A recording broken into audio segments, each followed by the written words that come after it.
Sonia Hirachen. I am the Executive Director and the Method Director for Forensics. And I'm also one of the co-chairs for this task force meeting. Sue Evergreen, Executive Director of NAMI Minnesota National Alliance on Mental Illness and co-chair. Ann Zimmerman, Assistant Ramsey County Attorney, and the representative for the Minnesota County Attorneys Association. Dr. Amber Lindeman, I'm a court appointed examiner. Carrie Gallagher, Assistant for DCT General Counsel's Office. John, are you here? I'm John Burton. I'm father of a patient. Good morning, Barb Wetton, Brecky, Scott County Commissioner, representing the Association of Minnesota Counties. Jake Long, former Henry County District Court Judge and head of the Commitment of Policy. Elaine Remish, advocate with the Minnesota Disability Law Center. Good morning. Hi, my name is Ellie Skelton. I'm the Executive Director at Touchstone Mental Health and presenting on one of our supportive housing programs today. Robin Bodie, Director of Patient and Family Engagement. Go for that. Megan? Hi, I'm Megan Larson. I'm an attorney with Direct Care and Treatment. I'm Callie Check. I'm an attorney with Direct Care. I'm Andrea Martin. I'm an attorney in the Hennepin County Attorney's Office with Ann from the MC. Well, thank you. And I know that we have quite a few people on Teams. So if people just want to speak up, who's there? Because I can't see. Hey, good morning, everyone. I'm Marshall Smith. I'm the Health System CEO for Direct Care and Treatment.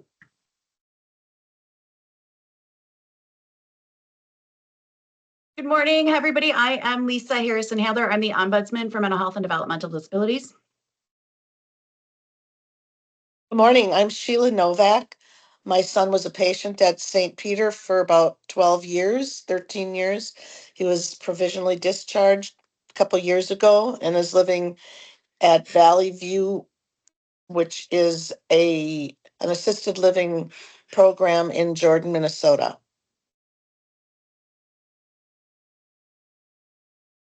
I'm Kristen Odie. I'm a forensic examiner in Hennepin County, and I also serve on the Special Review Board. Cole Plunt, I'm the Director of Forensic Evaluation at Forensic Services. Josh Griffiths, Becky, you go first. Becky Robinson, Forensic Mental Health Program Director. Josh Griffiths, Psychiatry Director in St. Peter. Angela Dugan, Behavioral Health Executive for Forensics.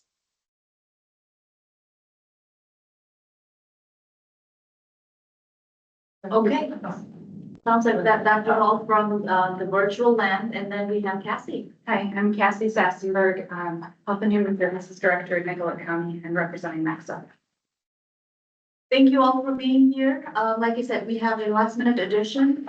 One of our family members was unable to join us the last time when we had the family members on our agenda. So he is here today, and I know you want to really talk to the task force, so go ahead, John. Thank you. And thank you so much for letting me share my thoughts. And I'm sorry that I missed last time. I didn't even know you guys existed until a couple weeks ago. I need to stay in the loop. What my biggest concern is, and you guys probably are already aware of this, get fully discharged. It's a bit of a challenge. So I love the way that you guys and people who are online, is this okay? Can you hear me? Because I didn't have anything set up to show you what I'm doing. So I've got some pictures up here and blah, blah, blah. So use your imagination. To let people in, they're pretty good. They say, if you're going to be mentally ill and dangerous, common sense, you have to have a mental illness and you have to be dangerous. And it's not one or the other. It's just this narrow space where you're both mentally ill and dangerous. So it's a small group that we let in. Unfortunately, the law who says who can be fully discharged has a bunch of stuff in it. What it basically says is a patient, you're required to keep them civilly committed unless the patient has to be capable of making an acceptable adjustment to open society. That's one. Is no longer dangerous. That's two. And is no longer in need of treatment and supervision. That's the mental illness. That's 3. There's 3 things you have to do to get out. And so if we look over here, who are you required by law to keep civilly committed? Of course, we start with the people who are mentally ill and dangerous. But the law doesn't stop there. This word here, and, means you need all 3 of those. So if we take a person over here that still has a mental illness, a few years back, I checked, you had an 89-year-old who I'm guessing was probably in your nursing home. He still had a mental illness, I'm guessing. Was he still dangerous at that age? I don't know. I think that he's probably not as dangerous as he used to be. I'm not a whoever, but that's just my thought. But you would be required to keep him civilly committed, even if there are cheaper or more appropriate ways that he could get care. So anybody who still has a mental illness, you were required to keep civilly committed. I'm like, oh, that's a bummer. Someone who maybe they have a mental illness, they get treatment, you people have been able to help him or her, and they've improved so that they don't have a mental illness anymore, but they're still dangerous. You'd be required to keep them. And our society probably would say, well, if they're dangerous, we probably could keep them. But come on, if somebody has 2 DWIs and they've gone to prison twice, statistically, they're a big danger to the society. But we can't slap them in, no, mentally ill and dangerous. This is who we should be aiming at. And unfortunately, the law says, you got to keep them. What about this person? They don't have a mental illness anymore. You've helped them. And they've gotten to the point where they're no longer dangerous, but they can't adjust to open society. You guys may want with all your hearts, this person needs to be gone. We shouldn't be keeping this person. We've helped them. They're safe. And you got to keep them. If they can't adjust to open society, you're stuck with them. And I'm like, that's just wrong. So there's a narrow group that you allow in, but after they've gotten in, you're like, we've got to keep them. And to me, that's just like, oh, I would love if they would, the special review board, if you would redo it so that every 3 years it would say, are they still mentally ill? Are they still dangerous? We're going to keep them. So they would just go back to this. That is my biggest thing. I would love it if you could do that. So is that my 5 minutes? I do have a couple more things I could say, but I haven't been watching the time. You can go ahead, Jeff. A little bit more? Okay. The second thing that is on my mind is I think that you had a bunch of objectives, and the first one was something like analyze current trends in mentally ill and blah, blah, blah, blah, blah, including but not limited to the length of stay. That was one of your objectives. And when I read over your the first preliminary talking about objectives 1 and 2, I didn't see anything talking about the length of stay. And people who know more than me might help. If you can't guess, I love math. I understand the full discharge release rate is about 1% per year. Is that accurate?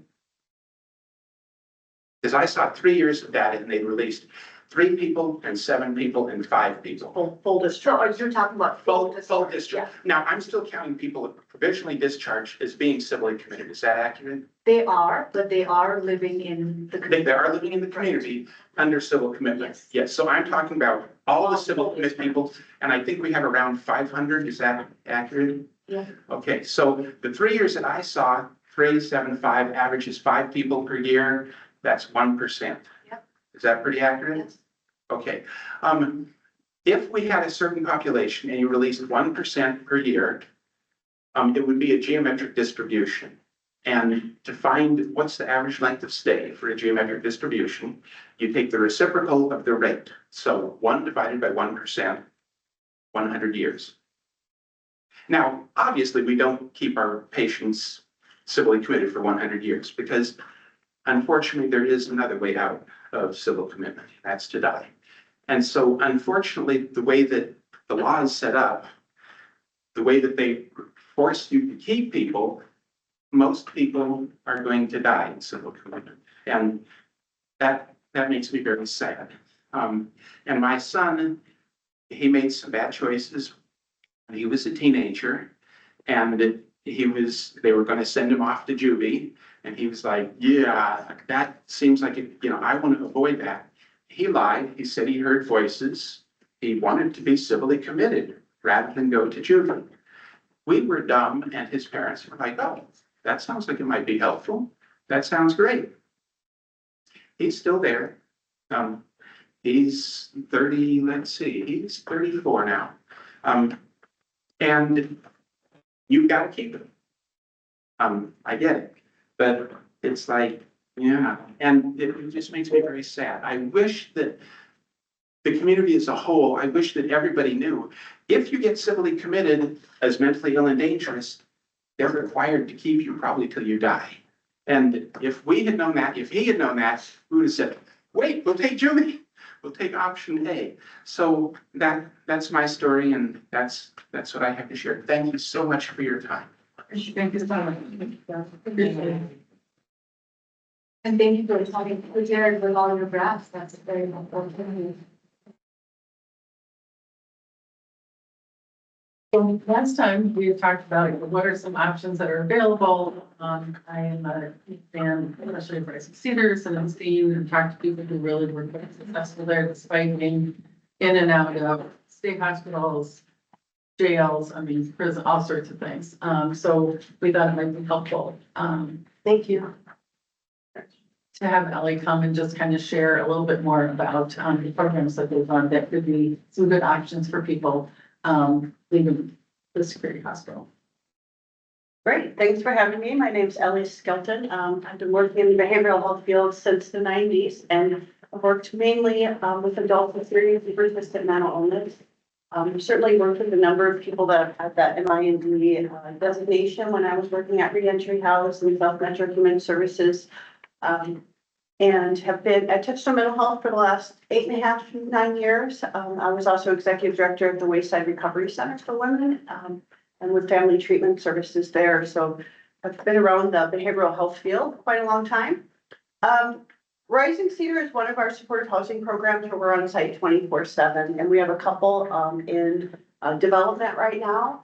One of the things I'll tell you is it takes like 5 to 9 years to get a project from the minute we have both an affordable housing provider and a service provider ready to go, finding a location, dealing with zoning, applying for Minnesota Housing Finance Agency, applying for tax credits. It's just such a long process. I know the state has been working on how do we simplify supportive housing, how do we get these projects out of the pipeline sooner. Two of the projects that we're working on right now, one is called Kyle Garden Square, and it's going to be 59 units in downtown Minneapolis. That's opening this fall.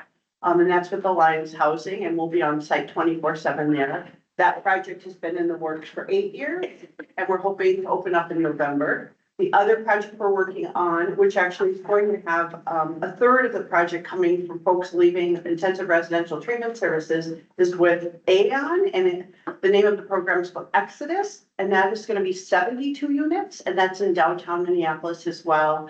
And that is hopefully opening up at the end of 2026, could be early 2027. And that project has been in the works the entire time I have been at Touchstone. It started before I got there. So I think it started in 2015, and they still haven't got all the stacks of funding. So I can't speak a ton on the bricks and mortar side, but if you look at this handout I gave you, the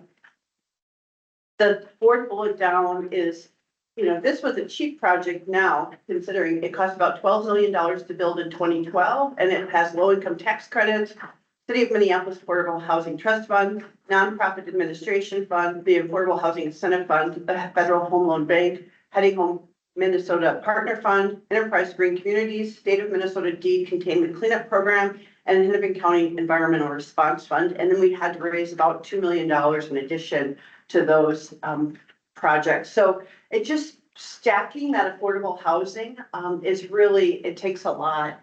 We work very closely with Minnesota Housing Finance Agency as a support provider. So best practice for supportive housing is that you have someone who is a property management or property owner who has a lease with the individual. then we're on site as the service provider. And so we can advocate with people both, you know, to get the property manager to do something, or we can also advocate with the property manager to say, we're really concerned about this person's health and safety. You know, they've had a number of tenant violations. Can we work on getting them to a different place? Can we work on mutual termination of lease? Things like that. So it can work both ways. We've had a lot of success at Reisinger. We've, you know, been open over 12 years. What I'll say is it is a little bit of stagnation in funding. So when we opened in 2014, our budget was 2.45 million. This year, my budget is 2.35 million. And in 2014, our entry-level mental health assistant staff were paid $11.95 an hour. Now our starting staff is $18.25. So what has happened since 2014 to 2025 is that I have less mental health professionals. I have less behavioral interventionists. The governor's office just came to visit this summer, which was great. And I made this case of like, nobody can have a business run with flat funding. My medical insurance for my employees, you know, we try and absorb as much of that as possible, but the amount that we were paying in 2014 for health insurance versus what I'm paying in 2025. So what's going to happen over time is we have been able to take people with less acuity. When we have openings, we look at that. You know, I would have said in 2014, we would be like an ideal place for someone under provisional commitment to come, and we had extremely robust staffing. I think we're still a good model of that because I have, like my program director who was there from the start is there still. We have a lot of great staff. We actually have very low turnover, except with like the evening weekend staff. But I wish I had more mental health professionals on staff.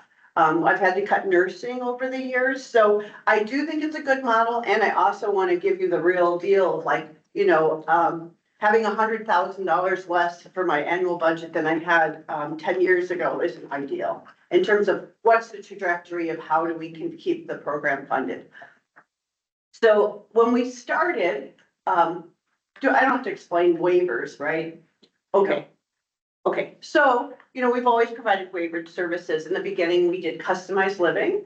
And over time, the disability division has decided customized living isn't for people under 55 and has been kind of chipping away at that. At one point, we actually had a statute that exempted Touchstone's property from having, being able to have 100% customized living in a building. That statute got repealed.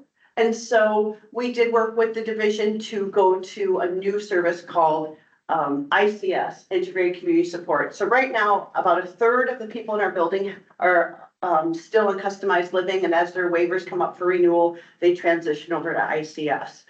You know, pros and cons to that. I mean, we had a home care license. We still have a home care license, and that's how we provided customized living. Now ICS is provided under 245D.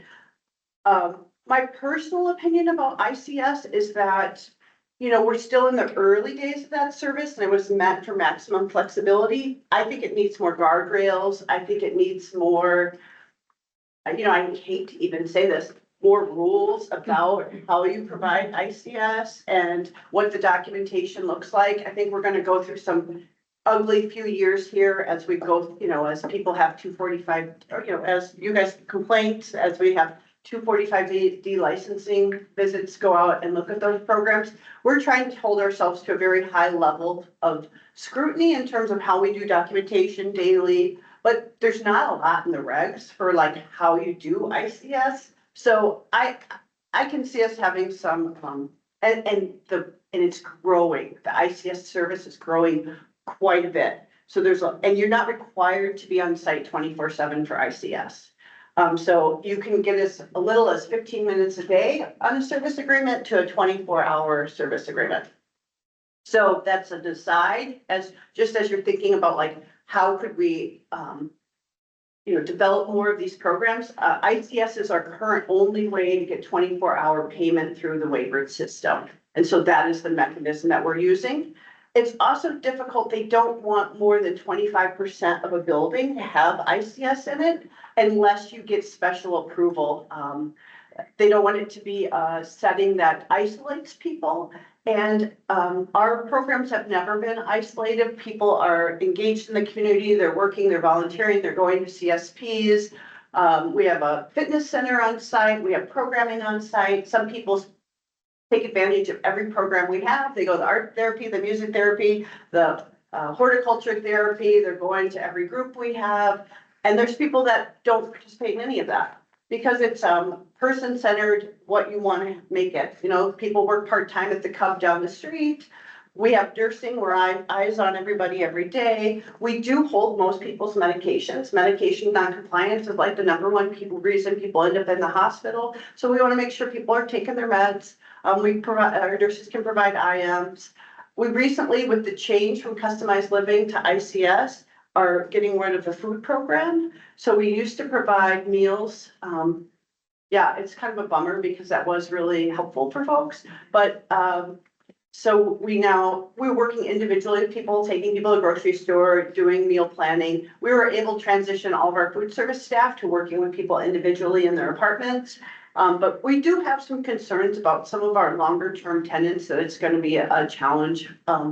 You know, we help people get to the food shelf. I'm going to try and make sure that nobody has any food insecurity issues. Let's see, what else do we have? You know, the cool thing about Rising Cedar is we had a lot of research based into the design of the building. It's a beautiful space. It talks about some of the architecture awards we've had. People can have pets. We have 11 pets in the building out of 40 units. We have 35 staff. So our average cost per year per person is $58,000, or $162 a day. I imagine that's quite a bit less than St. Peter, but.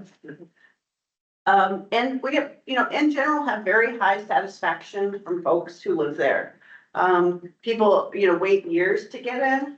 We currently have only one unit that doesn't have a subsidy because that person's income limit is such that they don't require it. But we have a variety of different rental subsidies, housing support, some bridges, some people bring Section 8.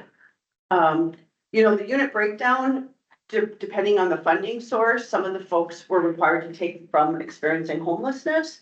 And what I'll say, and I say this to MHFA all the time, if you're going to have more than 8 units in the building that require people to come from long-term homelessness, you absolutely need to make sure there's enough service funding that you're there 24/7. So we recently took over a project from another nonprofit, that a beautiful building built in, what year are we in, 2025? It was built in 2023. And they had enough funding for 1 FTE, and I believe 24 of the 54 units are supposed to come from homelessness. So we're working hard to try and get ICS in that building so we can build robust services. But a lot of tenants say they feel unsafe, there's drug dealing in the hallway, guests are unsafe. So a lot of what we do is guest management, working with folks to make sure they're not bringing people in the building that are unsafe. We work a lot with the Brown symptom management. You know, a lot of folks we work with still experience a lot of symptoms of their mental illness, which can make it difficult to interact with others in the community. We have folks that have been in and out of the state hospital the majority of their life, who have been successful at Rising Cedar. And then sometimes folks have lived with us 9 years and been extremely successful and then just dead stop, won't take meds, and we try everything, hospital IRDs, and we just get to the point where we're just, you know, it's not a safe environment anymore. And that's always unfortunate when that happens, but you know, it's the reality of where we're at. So our stats are 25% of the people have lived more than 10 years. So out of our 40, 10 tenants have lived there since we've essentially opened the doors. 57% have lived there 5 or more years. And 25% of the people moved to more independent settings. We have unfortunately had a couple fentanyl deaths, two in the building in the last 11 years. And I had an individual die of old age. And some folks had to go to a higher level of care. Just kind of a variety of, so I don't know what else would be helpful, but happy to answer any questions. Ellie, do you think you can just talk about the difference between someone living in a place like Rising Cedars versus a corporate foster care setting? Yeah. Well, they're large 1-bedroom apartments. People love having their own space. They have keys, they get to lock the door. A lot of people have really cool decorations, like amazing. Some of the apartments are really fun and really have their personality. Being able to put up their own artwork, having friends or family come over and being able to visit or make meals for folks in your apartment. It's the first time some people in their 50s have ever been able to do that. It's just that feeling of autonomy. And also being able to engage in programming when you want and having staff knock on your door, like we're having a musical from 10,000 Things Theater come in May, and a lot of the tenants are super excited for the musical to come. And there's a lot of peerless stuff that goes on. When we have music therapy, we have a couple real great musicians, that are able to kind of take the lead. And I just don't think when you have a small setting like corporate foster care that you can't just have that type of programming and variety of programming and variety of people. So you're gonna get along with some people in the building and you're not gonna get along with some people in the building. So there's some real close relationships. We have a boyfriend and girlfriend that have separate apartments and they're like, we love having separate apartments. Sometimes we're staying at her place, sometimes his place, sometimes at their own place. Kind of an ideal setup, right? That living sort of sense is Yeah. what we hear from our patients who are provisionally discharged in the community that they miss Yeah. because of the, corporate KFCs that they go to. It's very isolated for them. And then they're coming up from a huge community in St. Peter. Mhm. So that's very, very good to know. Mhm. Ellie, how long's the wait list? And what's the tenure on the wait list? Well, see, one of the things that can be hard with that is it depends on what unit comes open. So if it's a unit that needs to be someone experiencing long-term homelessness, it doesn't matter if you've been on the waiting list for 3 years, if you're a corporate foster care, or you're living with your folks, you don't qualify. So sometimes people can get in rather quickly because the unit open matches where they're at. I would say currently, we aren't taking anybody on the waiting list because we're at 40 people and we don't think anyone's gonna be moving this year. So we have people on the waiting list, so we don't wanna take any new folks. So it's hard to say. It could be a year, it could be 5 years. Thanks. Mhm. That's why we keep telling people, Kyle Garden Square is opening probably November 1st. So Kyle Garden Square, 17 or 14 of the 59 units will be ICS. I ideally would love to have that whole building be ICS, but we would have to get approval from Hennepin County and, to make sure that it's not an isolative setting. So we'll start, and once we get to 14 people on waivers receiving ICS services, if there's additional need, then we can go and ask for an increase. And so that's probably what we'll do. The other thing that does give us more flexibility, not having the whole building be waivered, is we are able to take people that maybe their Minnesota care insurance lapsed while they're experiencing homelessness, or they were, got discharged from jail and they didn't quite get their paperwork together. We have some flexible funding where people can come in, we make sure they get back on insurance. We refer them to get waivered services, and that can take 6 to 9 months. And so we do have the project downtown will have some Hennepin County funding. We'll have some continuum of care funding, hopefully from the federal government, right? I think that's coming, and no one has said it hasn't. Then we're gonna have the ICS funding, and then we do some housing supplemental services funding for folks. And I will say, Rising Cedar, I love because it's least complicated of our supportive housing programs. So we have one on Lake Street called Minnehaha Commons. That's for people 55 and older experiencing homelessness. And that has been an extremely successful program. We probably lose $200,000 to $300,000 a year because you absolutely need to be there 24/7. A lot of fragility. There's been a lot of guest management issues with so many older folks coming from homelessness in one building. It's 44 units. There's small efficiencies. And I'll say one thing about Rising Cedar, which I love, is large 1-bedrooms, a lot of open meeting spaces. They really paid attention to nobody's feeling crowded there, and you really have a sense of openness and healing there. And all of the new projects, they're just like, how many more units can you get in there? They start at 62 and they're like, can you get 68 in there? I'm like, well, if we shrink the units, and then, well, actually we're gonna get 72 units in there. So we're up to 72 at our project downtown with Aon, and I think that started in the 50s, which I get there's a need, and I get we want to get as many units with the amount of money, but it's also anytime you're managing more than 50 units, you know, it's a lot of work in terms of making sure everyone's safe and that you have a community and you're, you know, so we're going into Exodus, the 72 units, eyes wide open, gonna try and get as much funding as we can before that opens up and make sure that, after the first couple of years, a project usually settles down and you get into a rhythm and you have less turnover. Those first couple of years, as everybody moves in, it just, it's chaos. And where do your referrals come from and what percentage of people are under commitment? Yeah, but usually, we always have, I'd say maybe 10% at least under commitment. Sometimes it's more in the beginning. I know at our New Hope project we had for many years, we did have an individual who had the special review board working with them. And we had to end that program because of the change with customized living and we couldn't transition that to ICS. So our New Hope Apartments is being sunset due to those changes. Luckily, we've had new projects opening up people could move into.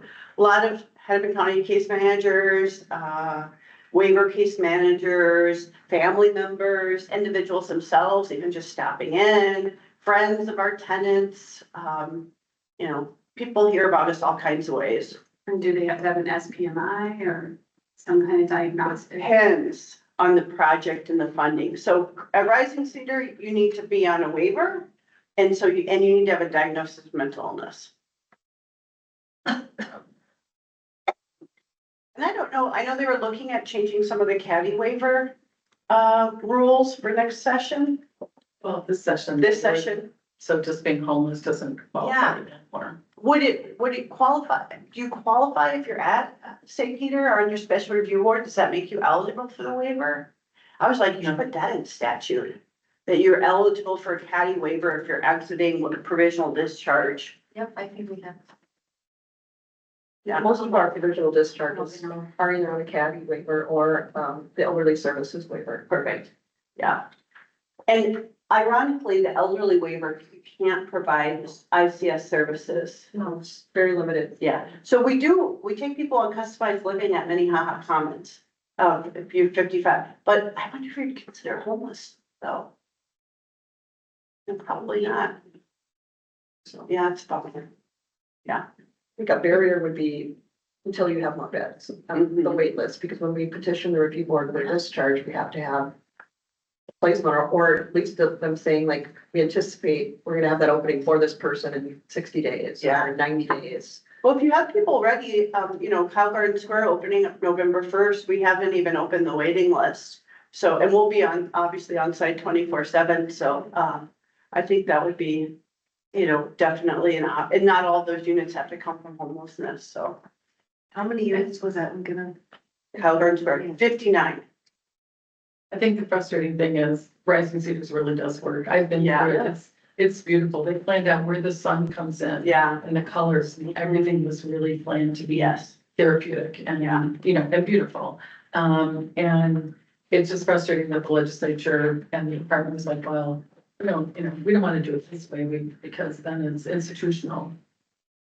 And then we're have people stuck in actual institutions, right? Because we don't have these particular services. And it's just, I tried to fight along with you because I just thought it was ridiculous. And there's no reason why we shouldn't, I had to move in that direction. Yeah. And luckily, I was worried about rates going from customized living to ICS. They've been about the same. But as I showed you, about the same means still increase over 10 years. Yeah. So I think, when we hit that part, I don't know what, the state budget's not looking good. Hopefully in a couple of years, we'll be able to go back and increase this when the budget writes itself. The bad for the food program, no, that is a huge issue for some people because they never really, maybe cooked very much for themselves. Nutrition is so important, to mental wellness. Mm-hmm. We have been able to get folks Meals on Wheels, but who knows what's gonna happen with that funding. Their caddy waivers pay for it though, which is nice. Do they do any skill, like, cooking skills and that type of stuff? Yep. In your therapeutic programs? Yeah. Mm-hmm. Yeah, and we just started like a nutrition nook and we're doing a cooking class, so. Yeah. Mm-hmm. Yeah, the food service staff were surprisingly excited to transition for cooking for to cooking with. I think the important thing out of this discussion is it isn't like we don't know what we could do to help people move out. We do know. I mean, there are programs that would work. We just don't have enough of them. And then there's, so many problems with the funding and how complicated it is to do something like that. But it's, it is like we don't know. Possibilities. They're right there. Yeah. And before COVID, we do want to bring it back. We did used to work with the University of Minnesota Extension Program. They have a how do you eat healthy on SNAP benefit curriculum. And so they'll come in and work with you on like, for SNAP benefits, these are things you can, there's farmers markets where you can use your SNAP card. And how do you cook with a potato that's not in a bag, and they had a really great curriculum. And so that was well attended in 2019. And we tried to bring it back in 2022 and yeah, we were still in the weird post-COVID and we still get COVID. We just had a whole thing of COVID, like 4 months ago. So that is the other challenge with residential programs. All right. Any other questions? Thanks so much. Yeah, thank you. Thanks for the, going to start my day. Should I leave some brochures? Yeah, hopefully it's still one. Yeah. Before you leave, I just wanted to ask folks on, yeah. on video, any questions for Ellie before she leaves?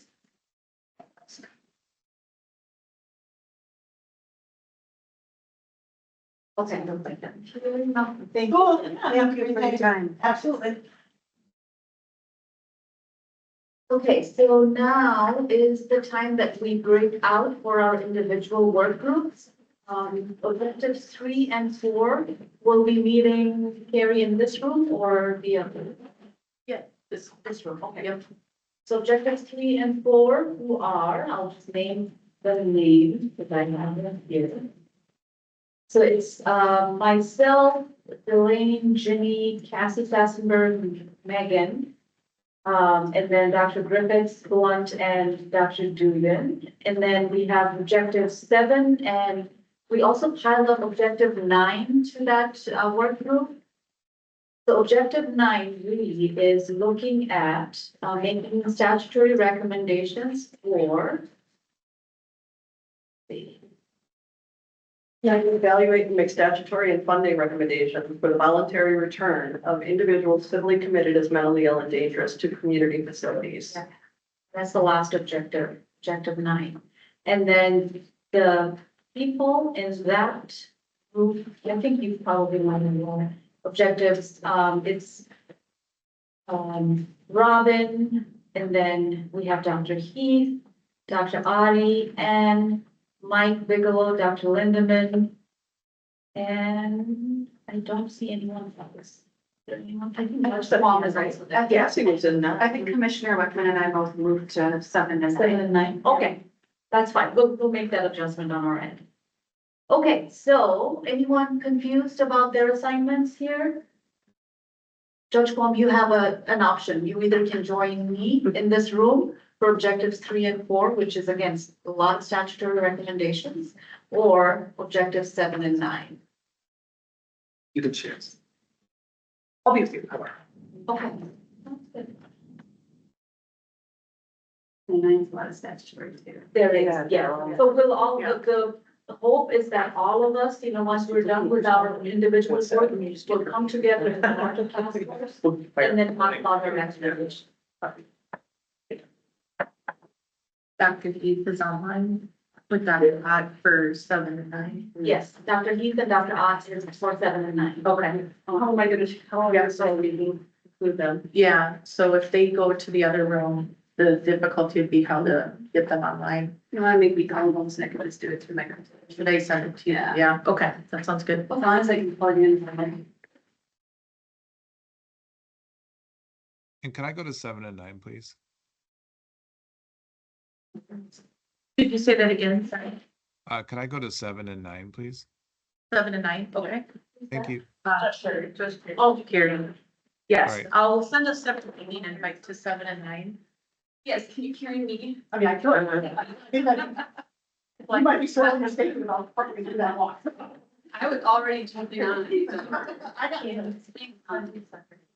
Okay, yeah. No,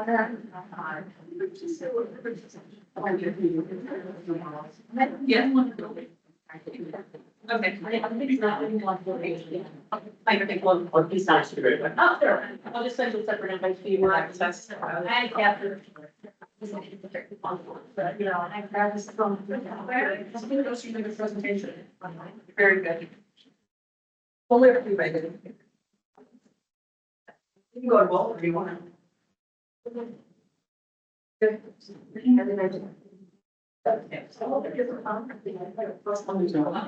I know, but we have, Dr. Griffiths, if